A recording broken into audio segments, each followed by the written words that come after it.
Welcome to the Tripod, where we break down the NRL every game, every week from a punting perspective. I'm Jacob Wynn. This is the round 23 punting preview.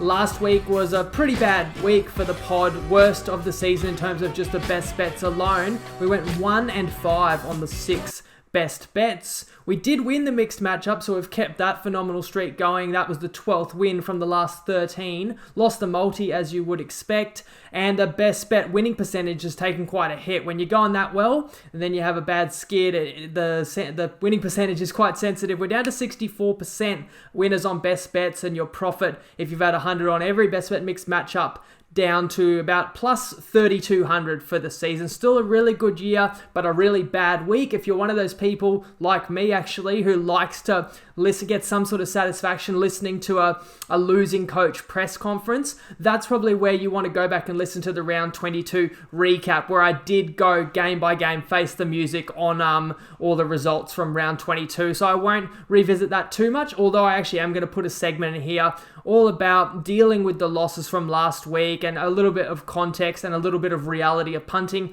But first things first, let's get to my best bets, and I've got 4 of them for us to jump on this weekend if you like them, and it begins Friday night. I'm taking the Rabbitohs plus 5.5 at $1.80 on Bet365 in their alt line, and they are playing Penrith. Next best, you can get a plus 4 as well. That would be a mechanical bet where Unibet has the plus 5.5, also $1.76, so just 4 cents less. We can't use that as a best bet, but if you put a portion on that and a portion on the $2 line on Ladbrokes, you can get a plus 4 and even a plus 4 on Top Sport, and I think that's a really strong play.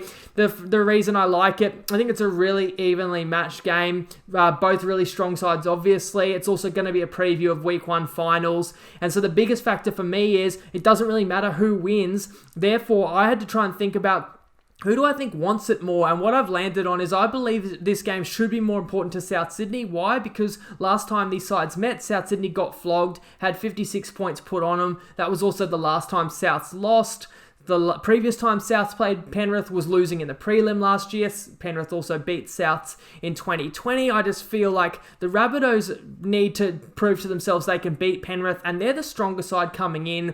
Virtually full strength with Johnston, Graham, Gagai all back. While Penrith get a couple of guys back, but like Luai is still out, To'o is still out, Fisher Harris hasn't been, training with the team. He may or may not play, returning from the bubble. So even if both teams were desperate, I'd still take Rabbitohs plus the points, and I think there may even be a motivation edge advantage. That's why I like that. Then moving to Saturday, I'm going to take the West Tigers plus 2.5 in the first half, $1.88 on Ladbrokes and Neds, but 2.5 on every bookie. Next best $1.84 on Top Sport. So they play the Sharks. It's essentially an elimination game. Both these teams are still in the finals hunt. They have to win their remaining 3 to have a shot. I think the Tigers are the more confident team here because they're the ones off back-to-back losses, while the Sharks, it's a bit of a guessing game how they're going to respond to a really tough loss against Newcastle that would have just had them in such a stronger position if they could have gutted that one out, but they couldn't. They've got to pick themselves up and go again. Maybe they can, maybe they can't.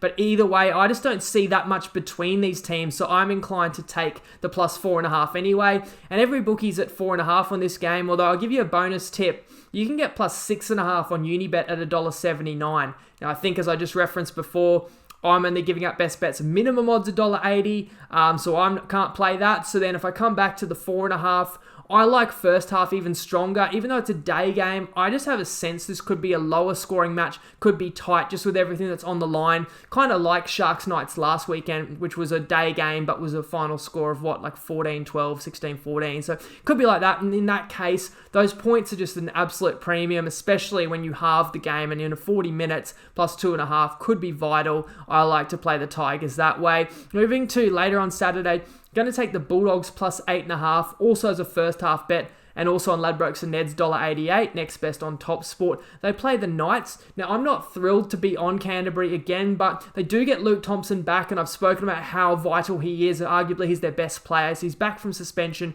should be fresh firing to go. It's kind of the opposite story for the Knights. They lose Daniel Saifidi and Tyson Frizzell, and look, it is a very important game for the Knights, so I expect they should win this game. The 16.5 point favourites, and they've got the class of Ponga, Pearce, Bradman Best out there, but it's still a matter of, with their forward pack, I actually think that the the dogs can go set for set with the Knights, and I actually think the fact that the Knights know that they just like need to get the 2 points and should be too good for the dogs, they'll be happy to kind of just try and grind them out and not make any mistakes and not play too risky.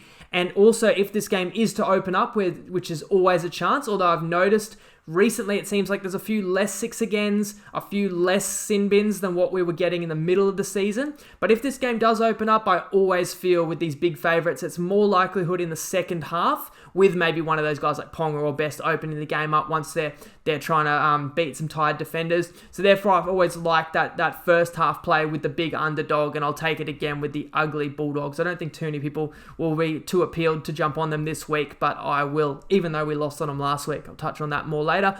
Finally, the Dragons, similar sort of story. I'm going to take them in the first half, plus 6.5. Key number there, $1.88, Ladbrokes Ned's next best Unibet, $1.87. They play the Roosters on Sunday. And look, St. George has lost 5 straight games, but actually are still alive in the finals hunt. They're in the same situation as West and Sharks, where they must win out. And look, while they've lost McCulloch, the Roosters have players out as well. I mean, Radley has copped a suspension on top of Crichton being suspended, on top of all the injuries they've got. This game is not completely out of the reach of St. George, who then next week play the Cowboys. And even in week 25, most people would look at the schedule and say, well, there's no way the Dragons are going to beat Souths. There's a possibility Souths play their reserve team in that game. So really, all you need if you're backing St. George, I think, is a sniff of life. And I think they still have that. I think based on the players they've picked, it shows an intent that they're picking Dufty at fullback. He's out the door next season, but it shows an intent to me that you're picking the strongest squad you have available. They've got no more of these COVID sanctions to play out, so they actually can pick a reasonably strong squad. I mean, Tarek Sims comes back from suspension. There's just enough to like about the Dragons this week on a long turnaround as well, to give the Roosters a game. Whether they do or not, I think most importantly, they're going to have to be close and start well in the first half. If the Dragons are down, more than 6 in the first half, you wouldn't have such a degree of confidence that they'll keep it within the 12.5, which is the full game line. That's why I think the first half line is the stronger play. Now, you'll notice those last 3 best bets were all available on Ladbrokes and Neds at the best price. And while TopSport sponsors this podcast, we've got links for several of the bookies that we trust and we suggest that you have in your arsenal. Ladbrokes and Neds have the same prices, so you only need one or the other really. But we've also got a code if you've been thinking about joining them. They've got their $2 lines and stuff like that Thursday, Friday. So the code to join Ladbrokes and Neds is Tripod250. Now, I will also share the mixed matchup for this week where we're looking for our 13th win from 14. That'll come a little later once I've talked about each game. But I do want to go back to the losses last week just briefly because it was our worst round in terms of just purely best bets. I think it's an opportunity to talk about the reality of punting and responsible gambling, which is really important and important to me. So, as I said, I've already gone game by game. Look, we had one winner last week in the best bets, and that team was Manly covering against the Eels. They covered the line by more than the other 5 losses lost combined. We had 4 losses last week that were within a try. So, if I want to spin it, I'm sure we definitely could have gone 2 and 4 or 3 and 3 on those 6 plays easily. But in saying that, that's not good. That's not what I'm trying to strive for with best bets either. So I'm not here to try and spin it around. Like, the fact is that's a reality of punting, that you do have bad weeks and you do lose a bunch in a row sometimes. And I do want to say sorry. And as I said on Sunday, like, I've literally had multiple people message me to tell me that they lost thousands on the tips last weekend, which of course is awful for me to hear and to deal with. Not saying I enjoy it, as part of doing all this, even though it does make me wonder if someone's betting those kind of amounts on Tripod best bets. You surely have to be doing pretty well this season, 68% up till last round. But I want to stress that as well, because when I say sorry, to me, the definition of sorry means I won't do it again, but that is not something I can promise. Every single bet, we are betting something from the odds of $1.80 to $2, and as you would expect, that's near a 50-50 chance of winning or losing. And obviously everything I do and all the angles I try and touch on and the factors that I try and find is to swing that ratio in our favor. So it's not truly 50-50, we're winning at a better ratio than that, but there's never any guarantees. And I said the week after we swept, I'm not going to win every week, and you just can't expect that.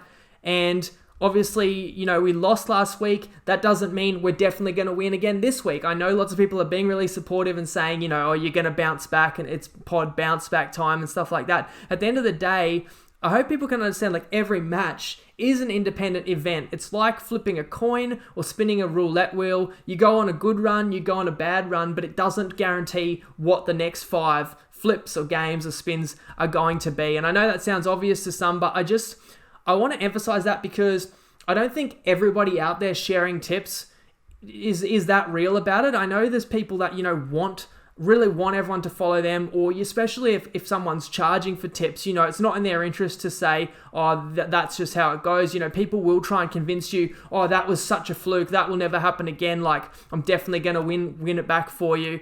And I don't want to really be giving you guys false promises like that. So what I can promise is, obviously, the results that we've had for the pod for 7 years, or any results you want to look at, you can decide how good they are in the long run. And then hopefully it's worthwhile for you to watch me or listen to the tripod every week, because you're listening to someone that's proven they can win long term, and you're hearing breakdowns from that perspective. But it's never a case of, I'm going to listen because I need to win this week. This is not the pod for you. In the short term, it's so easy. Like, a terrible tipster could have gone 6-0 last week, and a good tipster could go 0-6. So in one round, you know, anything can happen. And we have to bet with that in mind. When you put your bets on, you actually need to acknowledge that every bet I place could lose. So this week we've got 4 best bets. You need to think this could go 0-4. I know that sounds kind of bleak, but I would rather people think that way and think, hey, this guy went 1-5 last week. You know, I don't know how confident I should be, and these bets could all lose this week. And the fact is, they could. And it's better off that you think that rather than thinking, oh, he could win them all again this week. This is how much I could win. So, you know, I think there were negatives for sure last week, and one negative was just having all those losses in one chunk, losing 5 best bets in a weekend, you know, really hurt. But to take some positives, you know, the week before we went 4-0. If you combine the last 2 weeks, we went 5-5 in the last 2 rounds. Now, if it had been like a 2-2 round and then a 3-3 round, or 3-2 one week, 2-3 the next, people wouldn't really blink at those results so much in the context of this season. It obviously feels a lot worse when a bunch of the losses all come on the same weekend. But on a positive note, in some ways, it's not a bad thing to have all the losses in the same weekend where it only sinks 1 multi, and when in fact in round 21, we won our multi. So, you know, it's that in some ways we benefit from extreme variance when those winning streaks align where we've got a multi on the same weekend. We obviously want to sometimes have our wins in bunches, but we have to acknowledge as well that we can get losses in bunches too. Other positives is that we won the mixed matchup last weekend despite only getting 1 game truly right. And as I said, the season profits dipped from 3,500 to 3,200. Still not too bad. And another positive from last weekend was that our 15-1 season multi, with that Tigers win and with that Cowboys loss, the Tigers are now over 7.5 wins for the season. The Cowboys are now 100% not making the finals. We're only down to the Dragons, whether they make the finals or not. Our multi needs them to miss. We had 3 other teams to make the 8 that are all definitely in. We had the Dogs to miss, which is definitely happening as well. And if you look at the current odds now, the Dragons are $1.01 to miss the 8. So we're in a really strong position for that. And obviously, you know, in a round where we lose a bunch of best bets, but if we still win the mixed matchup and a 15-1 is all but secured, I guess that isn't too bad. I know for a fact over 400 tripod followers are on that 15-1 multi, so that's a positive as well. Not to get too deep with you guys, I know this rant has gone on long enough, but like, I do genuinely believe sometimes in life things happen to you which at the time feel like the worst thing, but in the long run, you look back and it can be a good thing. So I do try and find the positives in things when, you know, when those bumps in the road appear. And I hope that a positive we take out of this is just that harsh lesson that can make us more responsible gamblers, because that is something that's really important. All right, enough getting too heavy, guys. Let's jump into round 23. But first, we've got to play our sponsored segment to pay the bills here with Tristan from Top Sport. He's going to give us his reflections on the round 22 results from the bookies side of the counter. We're going to talk about this bizarre Tom Trbojevic news and how it's changed and how the market has reacted in the last few days, and I'll touch on that as well as any other line moves or notable factors for round 23. Let's hear from Tristan. Hello Tripod family, it's Tristan Merlihan here from Top Sport. We've only got 3 weeks left of the regular season, so we're getting close to the finals. There's a race for those bottom 2 spots. Newcastle look pretty safe there in 7th now, although they won't want to drop one of these last few games and open the door. The race for 8th is really heating up. Obviously the Titans got a very tough ask tomorrow night or Thursday night when they take on the Storm, so that will bring the chasing pack a little bit closer. Really good game on Friday night between the Panthers and the Rabbitohs. Panthers slight favourites. $1.70 Penrith, $2.18 the Bunnies. This is an interesting game because these sides in all likelihood match up again in round 1. Will the coaches pull all the tricks out of their sleeve? Will they leave a little bit in the bag? Because in reality, the second place offering probably isn't as important as what it has been in years gone by without that home ground advantage. But obviously both sides will want to win to build that confidence and momentum leading in that potential rematch in a month's time.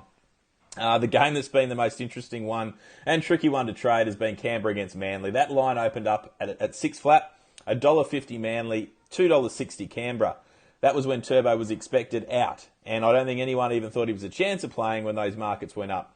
He's obviously gone from being rumoured in to being named, and the markets moved from 6 flat to 16.5. It went from 6 flat to 8.5 to 10 to 10.5 to 14.5 and to 16.5. So it's been constant flow of money towards the Sea Eagles.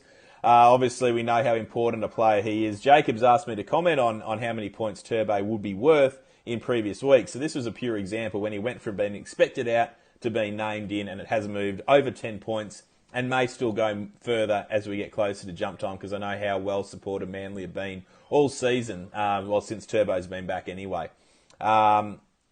Just be a little bit mindful, check your team list, just make sure that he does absolutely play, because if for whatever reason he didn't play, there would be a pushback Canberra's way, and you would expect the total points to lower as well.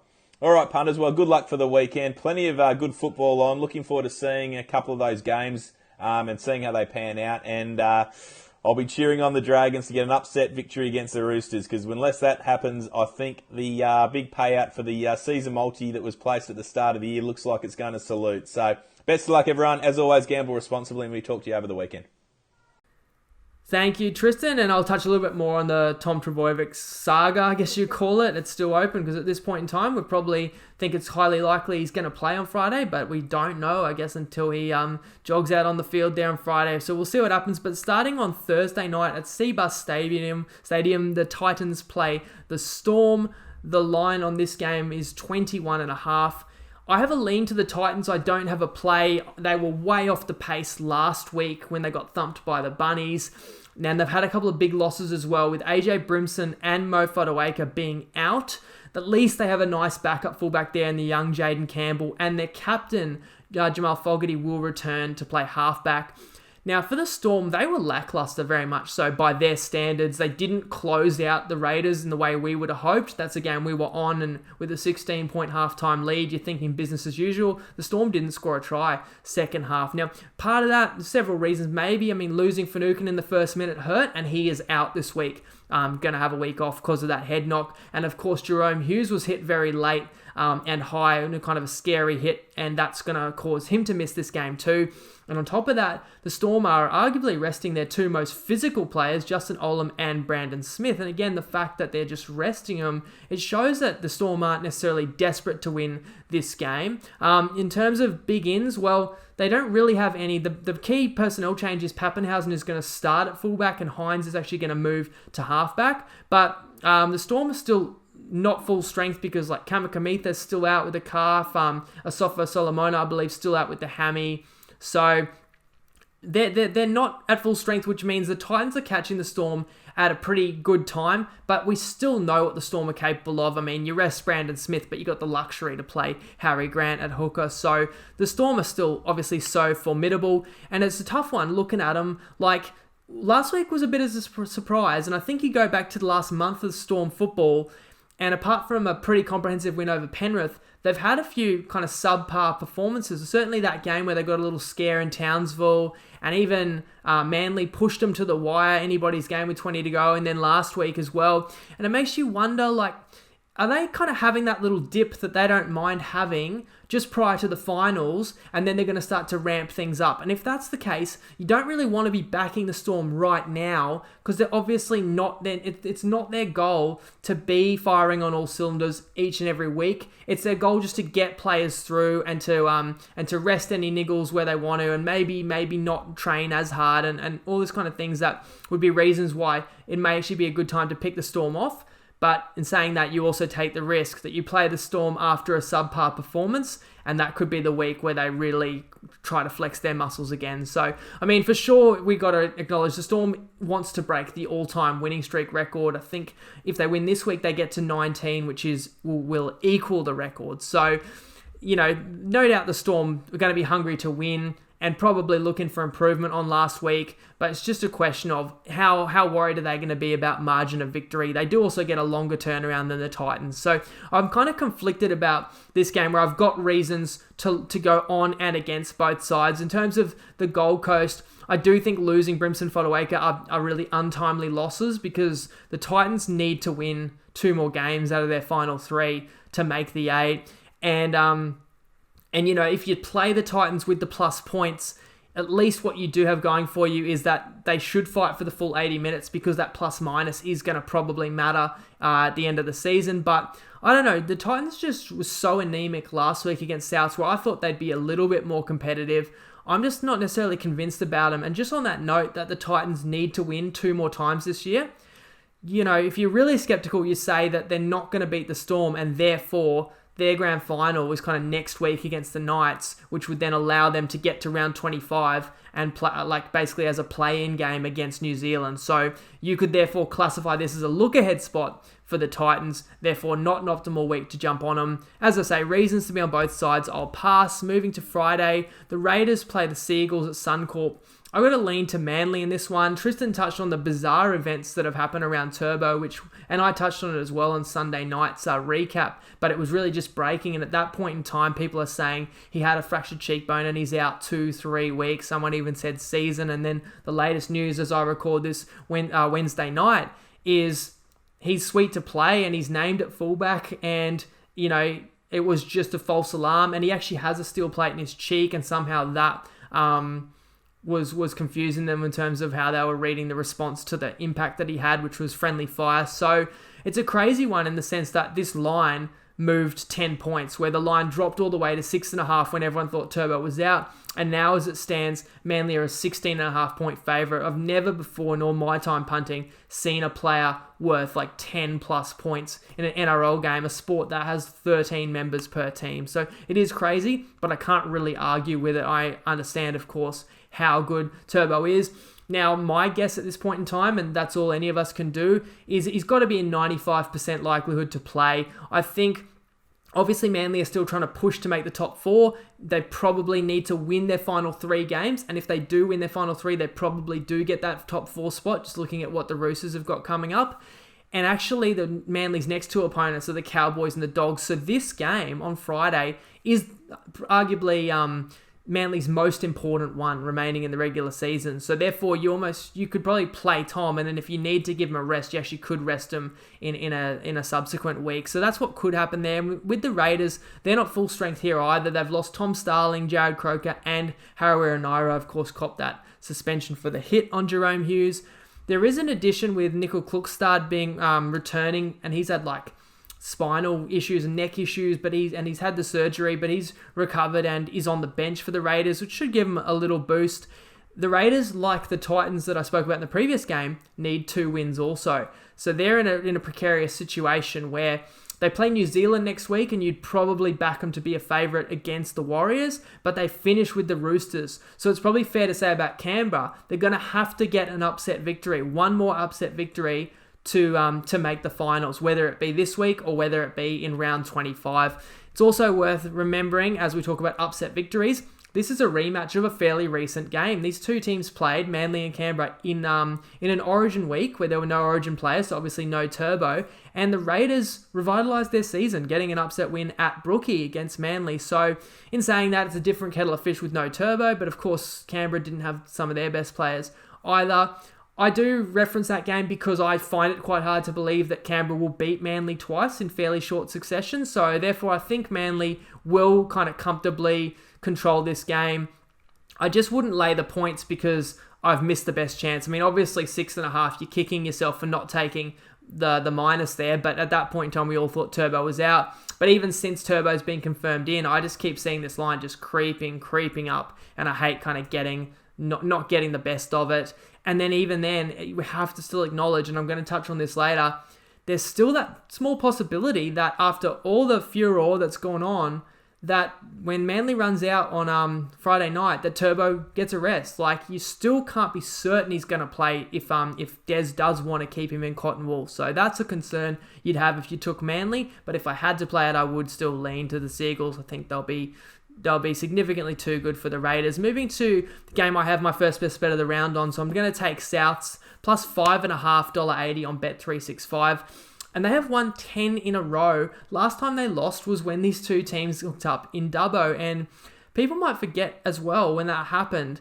Souths were nearly full strength last time. I mean, I think Cam Murray may have been out, which of course is significant, but they had pretty much all their other troops on deck. The line was 10.5, and I took Souths as a best bet. And I think that was actually our biggest losing best bet all season of all of our best bets. And I'm trying to expand the marketing and growth of the pod and put it on new platforms where people can find it. And I've started sharing the tips on TikTok just as 60-second clips. And I'm pretty sure that Souths plus 10.5 against Penrith, and they end up losing 50-10 or something, has the most comments of any of my posts on TikTok. It's something about an embarrassing loss. Nothing gets engagement like that. So they copped that 50-point hiding, and if you recall, it was only 2 weeks earlier they copped a 50-point hiding off Melbourne. But I even said way back then, you just can't write Souths off. I think this team, had a higher ceiling, and clearly they've shown a lot more of what they're capable of.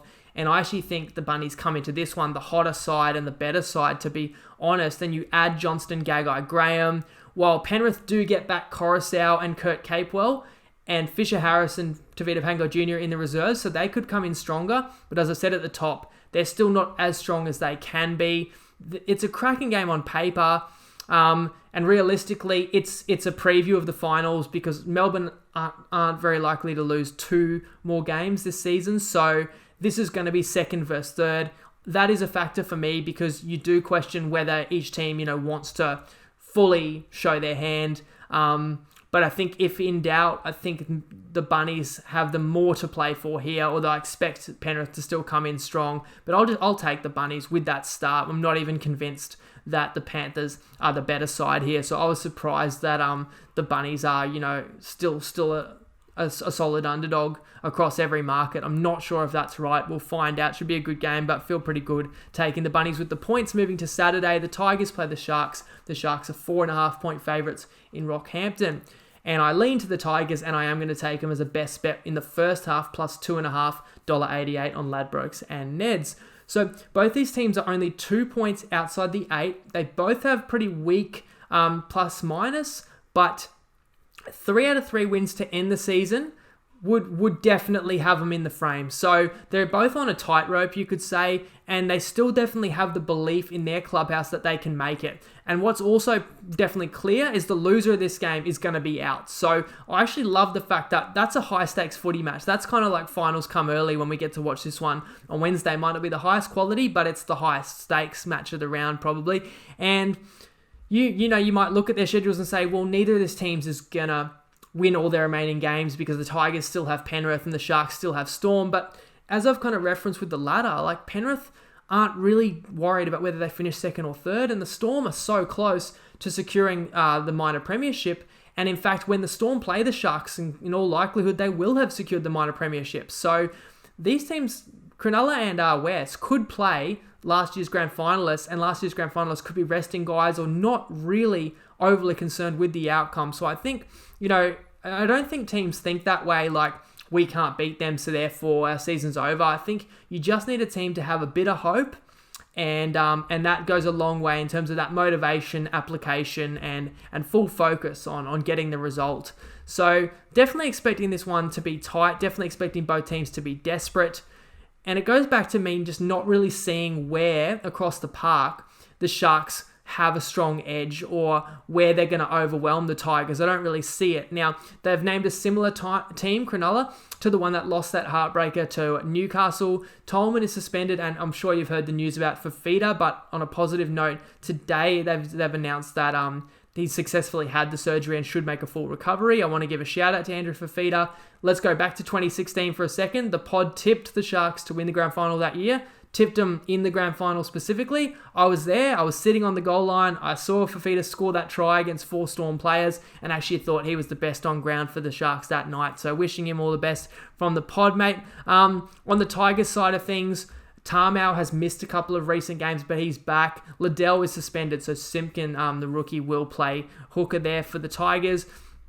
And I just think this is a game where it most likely will be tight, but there's even that chance that Cronulla, who have showed a lot of resilience through 2021 with all the things that have happened and all the adversity, and yeah, you can say a lot of that's self-created, but still, that they probably pick themselves up here and put up a good performance with their season on the line. But it's not a certainty either. You do sometimes see teams after a heartbreaking loss, they are naturally a bit more flat. Whereas Wests, I think, if anything, have a little spring in their step. Yeah, they haven't done anything special in beating the Dogs and the Cowboys.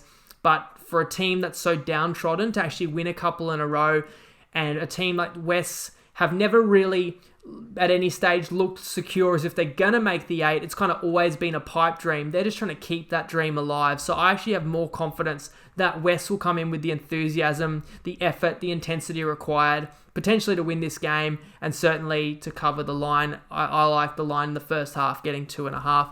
Moving later Saturday, Dogs play Knights. The Knights are 16.5 point favourites, and I do lean to the Dogs for the full game, and I am taking the Dogs plus 8.5 first half. But let's start with the Knights. So this is still their game to lose because the Knights should be too good. On paper, they clearly are too good for the Dogs, and the Knights are in the box seat of all the teams that are still battling to make the 8. And part of that is their ladder position right now, but also the fact that they get an opponent like Canterbury that should be 2 points for Newcastle. And I'm not here saying the Knights aren't going to win. If you look at Newcastle last week, they let us down with the best bet. And if you really, to be kind to the Knights, you'd say it was a 50-50 game and they did just enough. And if you were a bit less kind, you'd actually say Newcastle stole that one. I really think Cronulla was as good, if not better than them last week, but the Knights, just the way it went late and a call here or there and a moment here or there, they just got over the line. But that is a massive win for the Knights. And now they're playing an opponent that's only won 2 out of 21 games this year. So if the Knights win this game, they go a long way to securing a final spot, which is obviously huge for them. But what they do have to overcome is the loss of Daniel Saifidi, who may or may not play again this season. He's got an MCL injury. And Frizzell, who has to serve a 1-game suspension this week. As for Canterbury, there's not too much good you can say about them. I thought they hung quite tough against New Zealand, but ultimately the limitations that we all know too well, in that they are so unimaginative and so impotent with the ball sometimes, that's what cost them. They didn't score a try in second half. I mean, technically they did score a try second half, but it got disallowed for an unnecessary late shot. And I spoke about that in my recap, although since it's come out, the match review committee actually said it wasn't a penalisable offence. Well, it got penalised and it wiped 6 points off the board and it hurt us there. But end of the day, they lost by 14 points and they've lost Marshall King for this one. But getting back Luke Thompson from suspension, I think, is huge. I have to note as well, we're jumping on the Dogs, even though there's injury clouds over Avarillo and Meaney. I just think they've got their halves options. They've got Lockie Lewis and Flanagan both in the reserves. And even with Meaney, Corey Allen was a late scratch last week with an illness, so he could slot straight in if Meaney can't play.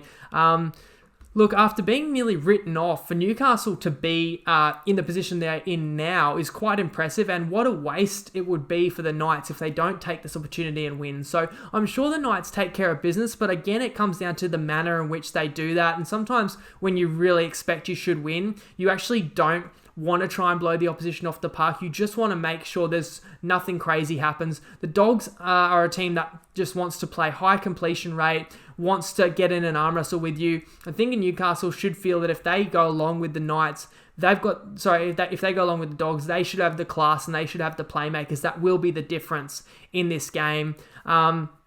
for me, when I look at any matchup, it starts with the forward battle, and right there, I don't necessarily see an edge to the Knights. So the risk we take with the Dogs, and we're gonna if you take the Dogs with me this week, is that they can't really chase points. If they fall behind, then it's very hard for them to keep themselves in a competition, because really all they can do is match you with their desire and effort and with their completion rate.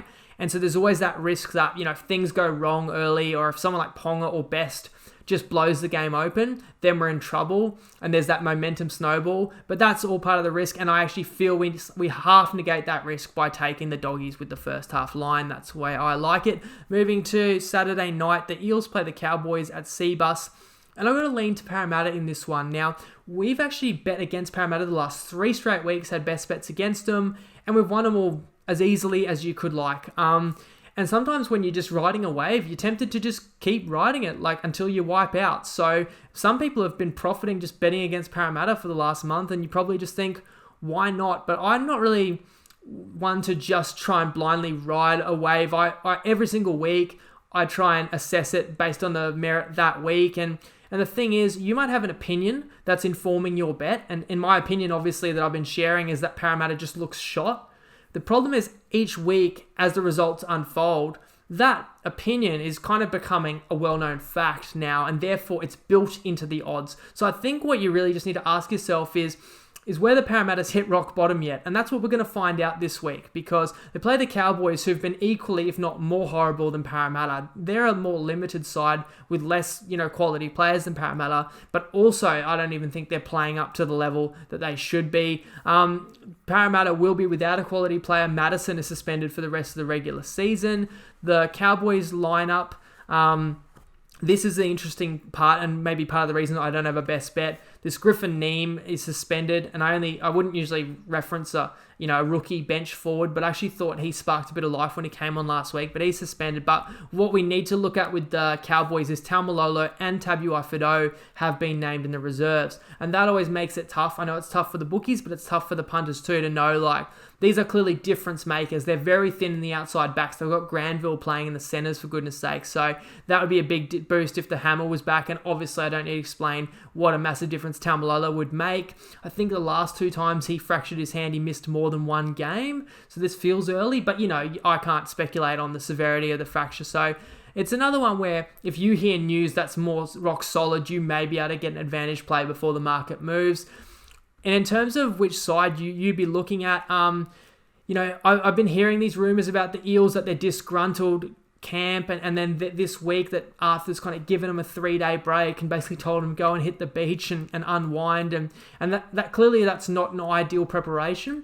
But it's in saying that, it could be exactly what they needed, because this team just looks like mentally and physically fatigued. Another thing I will say about Parramatta, now you look at their form the last month, it's been shocking.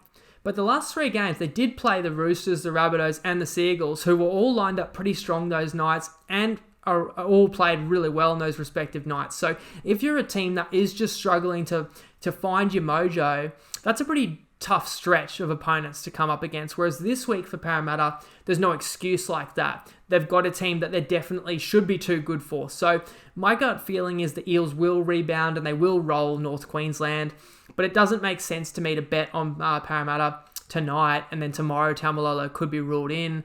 Now, I should also mention, with the player uncertainty in terms of who is named in the 1-17, Felt and Hess are both named, but both in some doubt as well. So there's player news that could go both ways. But I definitely think, regardless of who lines up for the Cowboys, the Eels should win, but you don't generally make a lot of money betting on a side that could be divided. So to the extent that which all those rumours are true, nobody really knows. But I would like to see how Parramatta goes this week in a game they should win, and observe them, and then I can make my judgment on kind of the state of affairs in Parramatta. So I'll pass that game. I'll move to Sunday, and I will take the Dragons. And I like them plus 12.5, and the Roosters are favoured, obviously, and that game's in Toowoomba. But I think the even stronger play is the plus 6.5 first half, for the reasons I outlined before. I've also said Dragons right now, if you were to bet them to miss the 8, is $1.01. That's the only leg of 7 of our 15-1 multi that we are waiting on cashing. Now, I hate to jinx any bet, so I don't like to say we're going to win until we've won, because, you learn the hard way in your punting life if you ever go the early crow. Now, some people think I should be bold enough to declare victory on $1.01, but as I outlined, I really don't think it's out of the realm of possibility that the Dragons could upset the Roosters here. And then if they did, you'd definitely give them a chance to beat the Cowboys next week. And then in round 25, if Bennett says, well, the Storm won the comp last year and played the whole reserves in the final round, we might do the same. We can't change our ladder position.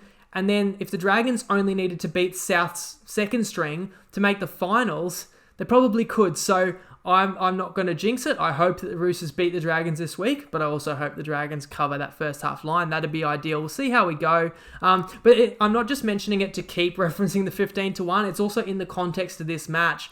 It's just worth noting that some people might just think, oh, the Dragons season is over. But even though they've lost 5 in a row, their season actually still is alive. And I'm kind of counting on that being a factor in them putting in a good final performance this weekend. Obviously, if they lose, then it's a different story about whether or not, like, how much energy they bring into the Cowboys game and who they play. Now, in terms of who is playing this week, McCulloch has an ankle injury out for the season. Laurie, knee injury, maybe out for the season. Maguire will start at 9. They do get the boost of Tarek Sims back. Dufty back to fullback, so Bird to the centres. Corey Norman, much maligned this week. He's actually going to switch and play halfback. But speaking of, suspensions, the Roosters, another one. Radley is so important to this team. He's going to be out. Crichton, I don't feel like he did a lot wrong in that crusher tackle, but because of loading, he got 3 weeks. He's still out. And Radley suffered from loading as well because, yes, it was a penalty, his challenge on Albert Kelly in that game against the Broncos, but he's got 3 weeks for this because of prior offences. So I feel like Roosters have got the short end of the stick with a few of these suspensions on a year where the injuries have piled up. On a positive note for the Roosters, where Hargraves will return from having a rest. But still, overall, I just think the fact that the stakes are high for St. George now, albeit they are high for the Roosters as well, because the Roosters are trying to fight off Manly for that top 4 finish. But that's what should make this one actually a good game on Sunday afternoon, I reckon. And I should also just acknowledge the trainer thought some people have that finishing 5th is not much worse than finishing 4th. For 1, there's no travel factor. And 2, 4th is a date with the Melbourne Storm in week 1, which not necessarily every team wants. I hear that argument. I still believe that if you are a team that thinks we can win the comp, we can make the grand final, you have to back yourself that you can upset the big guns. Therefore, you want to get top 4 and you want that shot at the Storm in week 1 because if you beat them, you get that all-important bye and then the prelim. And no matter who you play in that prelim, you're going to give yourself a big chance to make a grand final. So I think that the Roosters are going to be up for this one. Equally, I think St. George. Therefore, I think hotly contested game.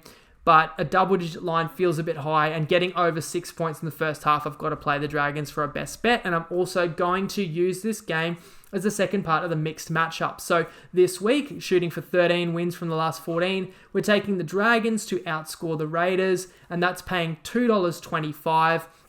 The reason I like this as well, although I don't have a best bet on the Manly Raiders game, I talked about how I would lean Manly. I expect Manly should be too good, and I really feel like the Raiders' only chance on Friday night against Manly is an arm wrestle style game. They do not want to get into a track meet with Manly, and Manly's a team that just gasses you as well with what they do with the football and the way that they've been dominating games lately. And I think Manly is wanting to tune up for the finals and not let in any soft tries either. So I don't see the Raiders scoring too many points on Friday against Manly. Then you come to Sunday. I like the fact that the team, we don't want to score too many plays at night, but that the team we're looking for points from is in a day game with the Dragons. I feel like although their season's still alive, in a way, there's not a great deal of pressure on them. So the Dragons, I think, throw the footy around a little bit against the Roosters, and Roosters missing a couple of key forwards there.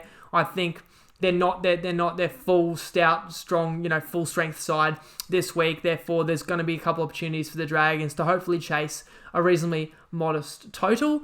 I want to note something important, which is a slight change to the conditions of the mixed matchups, and this is kind of come about after we absolutely cleaned out TopSport a few weeks ago with that Saturday Slayer bet where we got $3.25 on a bet that combined 3 different matches. and the lines had actually moved after Wednesday on all 3 matches. And when that all combined, it actually gave us like a really, really strong edge by the time you could bet that, the following day. And Tristan and I have talked about this and how can we, protect TopSport and their liability, but also make it fair for the punters that follow the pod. And especially knowing that the rugby league season is a war of attrition and that key players, I think it's going to be more common that, key players are going to get withdrawn or rested last minute.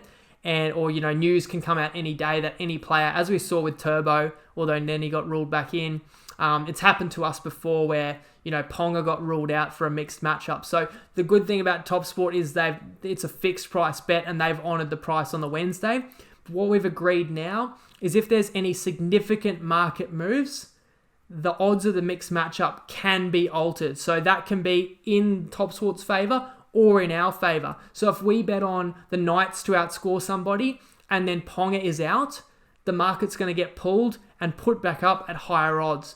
But if we bet on somebody to score more than Manly and then Turbo gets ruled out, the market's going to get pulled and come back out at lower odds. So it's just like any other fixed odds, and it's only going to be, the odds are only going to be changed if it's a significant move. It's not going to be something like so dynamic or so fluid, but it's worth acknowledging for everyone. Like when you bet on it, you've got to bet on it with all factors considered, and all factors at the current point in time are built into the price. And if anything major changes, it could actually result in a better price available. So in the example here with Dragons playing the Raiders, or Dragons to outscore Raiders, well, the Raiders play Manly. There's still that possibility that Manly could rest Turbo as late as an hour before kickoff.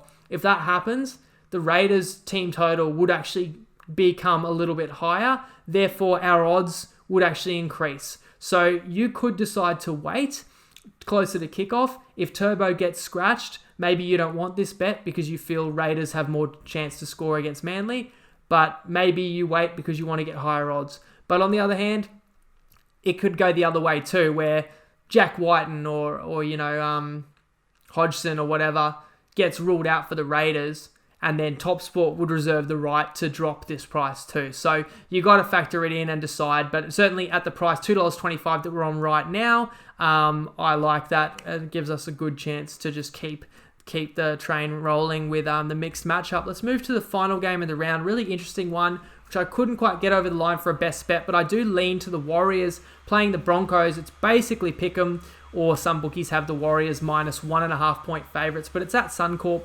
I listened to a few pods. A lot of people are talking about how the Broncos are really improved recently, and it got me thinking, like, am I missing something? Are Brisbane really that improved? So I thought I'd do a little deep dive on the Broncos and to look a little closer at their last 6 weeks and whether or not they are actually playing good footy or whether some of the scorelines have flattered them. Now, why do I go back 6 weeks? That does definitely seem to be a turning point in their season. It was actually, I think, the first game that Katoni Staggs came back. And if you go back 7 weeks, they lost 46-0 to the Rabbitohs. If you go back 8 weeks, they lost by 20 to the Raiders. If you go back 9 weeks, they had 50 put on them by the Dragons. If you go back 10 weeks, the Broncos had 40 put on them by the Storm. So you get my point. Brisbane was in really bad form in the middle of this season. 6 weeks ago, Stags came back. They beat Cronulla. That was an impressive performance. That was a big effort. 5 weeks ago, Brisbane lost by 18 to the Tigers. I'd say they were pretty bad that day. 4 weeks ago, Brisbane lost by 6 to Penrith. No shame, but I think it's worth noting Penrith had a few outs and it was 18-0 before Brisbane got some backdoor tries. 3 weeks ago, Brisbane beat North Queensland by 20. Sure, that is a good win, but North Queensland are absolutely battling. Again, Staggs was really big in that game and he injured his knee really late in that game, which ended up being season ending for him. 2 weeks ago, an 8-point loss to the Knights. Sure, looks respectable. Once again, similar to the Penrith game, they were down 20 and scored a couple late. To me, it wasn't overly impressive.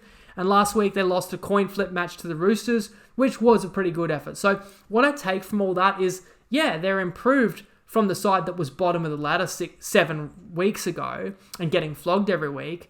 But really, they're not necessarily competitive every week. And some of those games where they were pretty good was on the back of Kotoni Staggs being one of the best on the ground. Now, while he's gone, I should say Farnworth rejoins his team, who's usually one of Brisbane's best backs.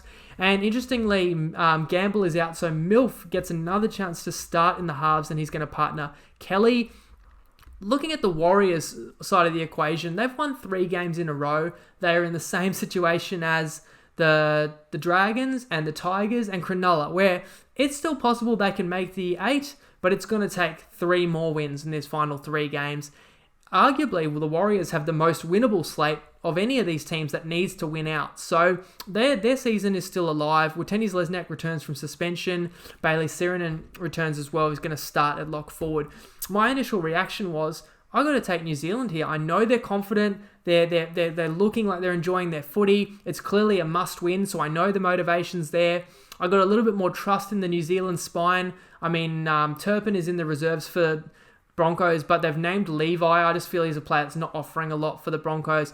I look at the halves and I trust Harris Tavita more than I trust Milford or Kelly, although I'll grant you that they're unpredictable players. But I look at Reece Walsh as a real game-changing player, scarier than new. And across the forwards, I kind of think it's pretty well matched. I know Haas has been superhuman for Brisbane, and a few other forwards have kind of stepped up here and there, Flegler, Ricky, Hetherington. But it's a similar sort of thing for New Zealand. Fanua Blake, the leader of that pack, but you got Curran's been fantastic. Aitken has done well since moving to the back row. So you look at it, across the board, and it is a pretty even match. And I do give the slight edge to the Warriors, but then again, I feel like their edge in terms of being a little bit better is kind of cancelled out by the fact that the Broncos are at home and they will have fans in attendance. So I think both these teams will play well. I just couldn't sway my opinion strongly enough either way, so I leave it alone. But I do have 4 best bets for you guys. I have shared a mixed matchup. We've gone deep into responsible gambling and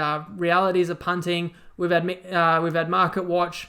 We've had one of our longest pods of the year. So I hope you guys haven't minded me going a little bit more in-depth than before. Let's leave it there. I hope we can get back on track this weekend, but there's never any guarantees. Please let me know what you think of my 4 best bets and any other tips you've got for the weekend or any other insights. Always appreciate your feedback. Good luck on the punt. Always gamble responsibly. And Lego.